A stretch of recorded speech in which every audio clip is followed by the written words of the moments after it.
How's it going out there, 49ers faithful? Drew Kerr here, the host of 49ers Sports Talk.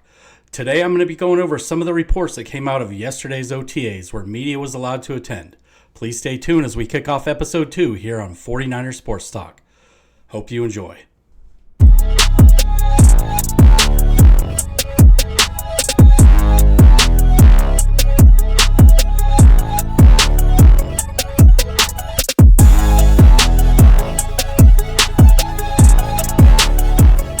Alright guys, so I wanted to go over some of the beat writers' comments from yesterday's OTAs, which the media was permitted to attend. There was some contrast between opinions, kind of.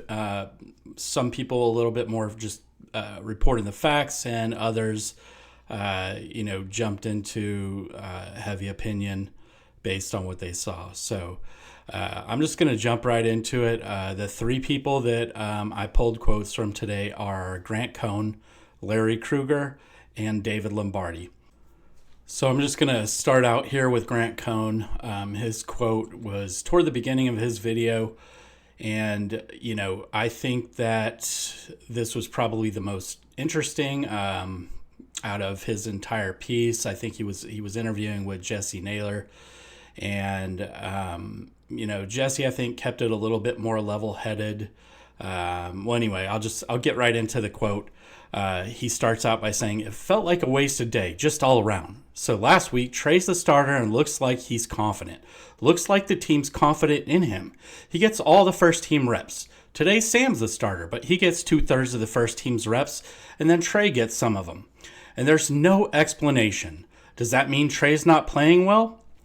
So to me, kind of the whole piece just came off as a little bit of a doom and gloom. The sky's falling in OTAs. And look, it's just OTAs. I don't see any reason to get worked up. The team's just trying things out. They're seeing what works. The media is only there one day. Grant did allude to that fact that, he's only there one day out of the week. So they're not getting a full plate of what the team's trying to accomplish. One day they might be working on checkdowns. The other day they might be working on play action, deep ball, crossing routes, so forth. There might be a theme. We're not in the team meetings. We don't know. So to me, it just stood out kind of a little bit negative. He says he's not trying to get negative, but that's just sort of, if you've watched Grant Cohn, that's just sort of his general tone.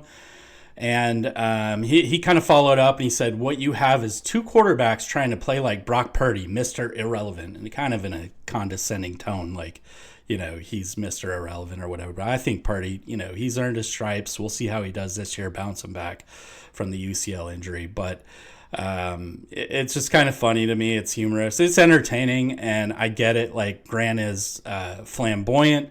He is over the top, and that's what drives people to his channel. And, sometimes it's fun, sometimes it's not so fun, and, he's an acquired taste for sure. So anyway, I'm going to get into Larry Krueger's. He was kind of a little bit more on the neutral side.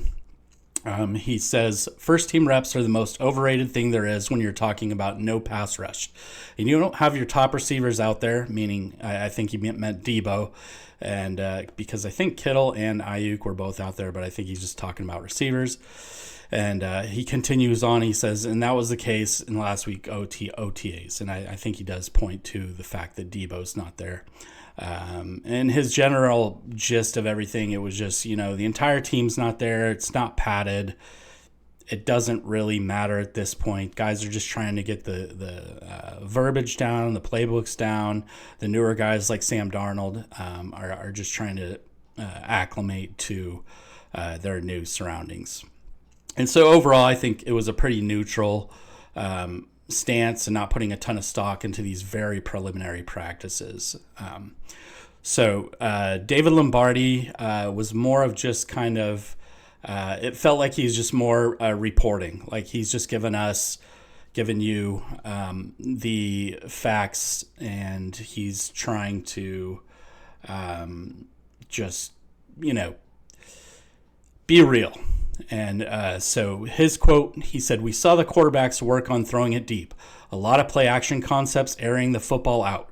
Trey Lance, Sam Darnold both heaved it. I would say that Darnold was probably more accurate than Trey Lance today, but both threw long touchdowns to Brandon Ayuk. And I guess Brandon Ayuk got really excited on those particular passes. So he was pretty level-headed and generally just reported the facts of the day, which was kind of polar opposite to Grant. Grant was forming an opinion. I appreciate that about Grant. But, I think that Lombardi did say that he thought that, Darnold had a bit of a better day, better practice. I think he said he went 10 for 12. I think they all said he went 10 for 12, had one drop, and that Trey Lance was 6 for 12 and had 3 drops that were catchable balls. Hard to say without seeing it with your own eyes, right? But those were the reports that came out of OTAs yesterday about the quarterbacks.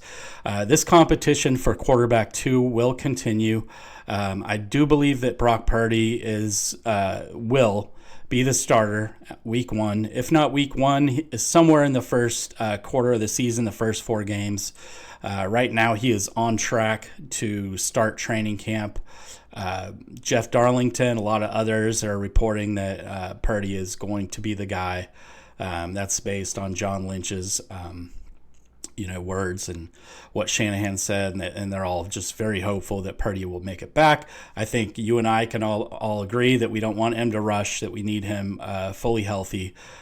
His mental game is, I think, at this point in time, which is odd because Sam Darnold's a little bit older, a couple years older, and has a lot more experience. But I think Purdy, just from a mental stance, has the upper hand on either quarterback. And I brought this up in my video yesterday. And, if Jimmy G can't make it back for the Raiders, if the contract's voided because he can't pass this next physical before training camp, who's to say that Trey Lance isn't a trade candidate over there? I think they only have Jared Stidham. I know that's a little bit wild, a little bit abstract take, but it could happen. I also think that the Falcons or any other team that winds up with an injury could be a candidate for Lance to be traded.